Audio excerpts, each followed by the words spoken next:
Salut la famille, j'espère que vous allez bien. Alors aujourd'hui, je réponds à la question, est-ce que l'Église doit obéir au gouvernement? Alors pour tous ceux qui ne sont pas au courant, je suis à Montréal, Québec, Canada. Et tout récemment, dans la province de Québec, on a imposé des lois aux églises et aux rassemblements religieux. Alors il y a à peu près un mois, on a annoncé que sans le passeport vaccinal, tu n'as pas le droit de te rassembler en tant qu'Église ou en tant que religion.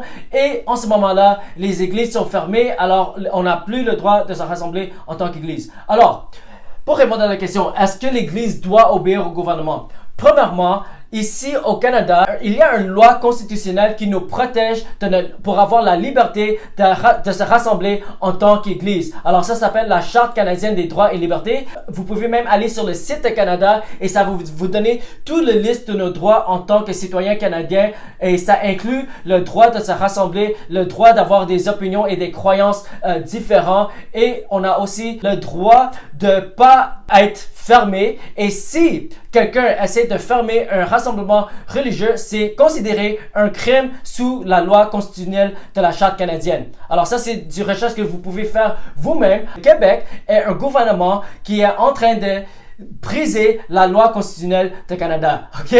Alors, ça c'est numéro 1.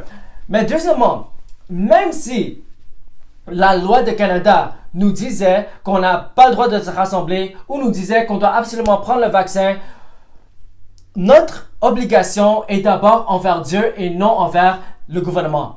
La Bible nous dit de se soumettre au gouvernement, oui c'est vrai. Mais si tu examines ce passage, le passage dans Romains 13 nous dit, si on fait le mal, c'est là qu'on doit craindre. Si on fait le mal, c'est là qu'on va être jugé par les autorités. Alors, l'importance, c'est on obéit le gouvernement tant que ça ne va pas contre nos valeurs religieuses ou nos valeurs morales. Parce que la Bible nous dit qu'on ne peut pas aller contre notre conscience et on ne peut pas aller contre la parole de Dieu. La même manière que la Bible nous dit de se soumettre aux autorités, la Bible nous dit aussi de se soumettre à nos parents.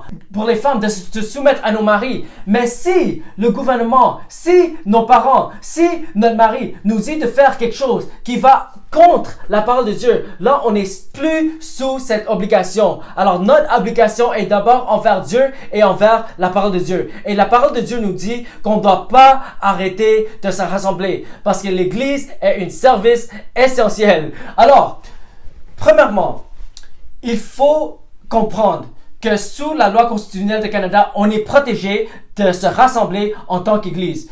Et deuxièmement, même si on n'était pas protégé par cette loi, notre loi est d'abord la loi de Dieu. Notre loi est d'abord envers Jésus. La Bible nous dit même, quand les disciples ont été arrêtés par les autorités, les autorités les ont dit d'arrêter de prêcher l'évangile. Qu'est-ce que Pierre a répondu? Il a dit, à qui on va obéir? Est-ce qu'on va obéir Dieu ou est-ce qu'on va obéir aux hommes?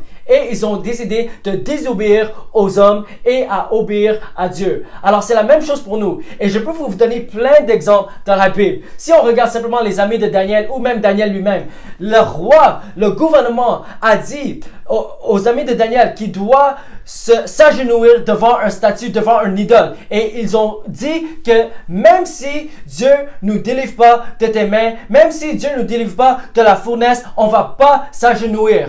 Alors, en tant qu'Église, on doit se tenir ferme et on doit obéir la parole de Dieu. La parole de Dieu nous dit de continuer à prêcher l'Évangile, continuer à gagner les âmes, continuer à se rassembler et continuer à marcher selon la parole de Dieu. Alors que Dieu vous bénisse et on se voit à la prochaine.